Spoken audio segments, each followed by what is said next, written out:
This is Sridhar Kadari, senior journalist, managing editor, V media news. MGIT సాధిస్తున్న విజయాలేంటి, వాటి గొప్పతనం ఏంటి, తాను ప్రిన్సిపల్గా బాధ్యతలు తీసుకున్నాక ఎట్లా ముందుకు తీసుకెళ్తున్నారు, భారతదేశంలోని అన్ని విద్యా సంస్థలకు ఎట్లా ఆదర్శవంతంగా తీర్చిదిద్దుతున్నారు అనేది మనం ఎంజీఐటీ ప్రిన్సిపల్గా సేవలు అందిస్తున్న డాక్టర్ గంగిరెడ్డి చంద్రమోహన్ రెడ్డి గారు ఉన్నారు. ఆయన అడిగి మరిన్ని వివరాలు తెలుసుకుందాం.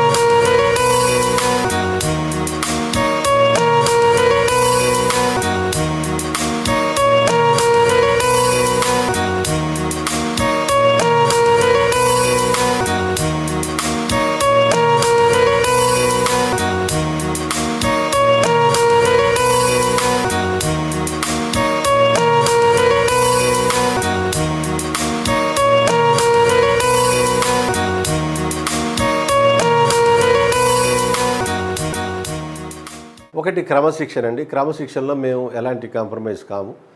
ఇప్పుడు మార్నింగ్ 9:10 ఫస్ట్ అవర్ స్టార్ట్ అవుద్దంటే అందరూ కూడా ఆ టైం కల్లా అది పంక్చువాలిటీ మెయింటైన్ చేయాలి. తర్వాత మనకి అందరు టీచర్లు కూడా టైంకి వెళ్ళేసేసి క్లాసెస్ తీసుకుంటుంటారు. అంటే టీచింగ్ అండ్ లెర్నింగ్లో ప్రతి పిల్లవాడు కూడా ఎంగేజ్ అయి ఉండాలి ఇక్కడికి వచ్చిన తర్వాత మార్నింగ్ తర్వాత ఫాలోడ్ బై ఆఫ్టర్నూన్ 2 hours వరకు కూడా ఇవి ఉంటాయి. తర్వాత ఫ్యాకల్టీతో ఇంటరాక్షన్ ఉంటుంది. తర్వాత గెస్ట్ లెక్చర్స్ జరుగుతూ ఉంటాయి.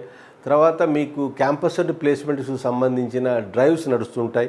క్యాంపస్లో ట్రైనింగ్ అండ్ ప్లేస్మెంట్ వాళ్ళు థర్డ్ ఇయర్లోకి వచ్చిన తర్వాత క్యాంపస్ రిక్రూట్మెంట్ ట్రైనింగ్ ఒకటి ఉంటుంది. ఇంకోటి అడ్వాన్స్డ్ స్కిల్స్ ట్రైనింగ్ కూడా ఉంటుంది. ఇప్పుడు మీరు చూస్తే గతంలో లాగలేదు. ప్లేస్మెంట్ ఏంటంటే గతంలో పిల్లవాడికి కొంచెం మంచి మార్కులు వచ్చి ఉండి కొంచెం ఇంగ్లీషు కమ్యూనికేషన్ స్కిల్స్ బాగా ఉండుంటే ప్లేస్మెంట్ వచ్చేది. ఇప్పుడు అది కాదు. మాస్ రిక్రూట్మెంట్ అనేది లేదు. స్కిల్ ప్రతిదానికి కూడా స్కిల్ అడుగుతున్నారు. సో స్కిల్ బేస్డ్ ట్రైనింగ్ అనేది ఇంపార్ట్ చేస్తున్నాం ఇప్పుడు. తర్వాత పిల్లల్ని కూడా ప్రోత్సహిస్తున్నాం. ఐడియాథాన్స్, హ్యాకథాన్స్, తర్వాత కోడింగ్ కాంపిటీషన్స్ ఇలాంటి వాటిల్లో పార్టిసిపేట్ చేస్తున్నారు. తర్వాత ప్రాజెక్ట్ బేస్డ్ లెర్నింగ్ మీకు చెప్పాలంటే MGIT is among the 1000 institutions which are selected by for practice based project learning. AICTE వాళ్ళు ఒక స్కీమ్ తీసుకొచ్చి 1000 కాలేజెస్ని 1000 కాలేజెస్ నుంచి షార్ట్ లిస్ట్ చేశారు. దాంట్లో ఎంజీఐటీ ఒకటి. ఈ మెంటార్ అండ్ మెంటీ కాన్సెప్ట్లో మమ్మల్ని మెంటార్ చేసేది ఐఐటి హైదరాబాద్. సో అది ఒక అదృష్టం కింద భావిస్తున్నాం. అలాంటి ఇన్స్టిట్యూషన్ని ఐఐటి హైదరాబాద్ వాళ్ళు మెంటరింగ్ చేస్తూ ఇంకా ఫర్దర్గా ముందుకు తీసుకెళ్ళడానికి ఈ అవకాశాన్ని మేము సద్వినియోగం చేసుకుంటున్నాం.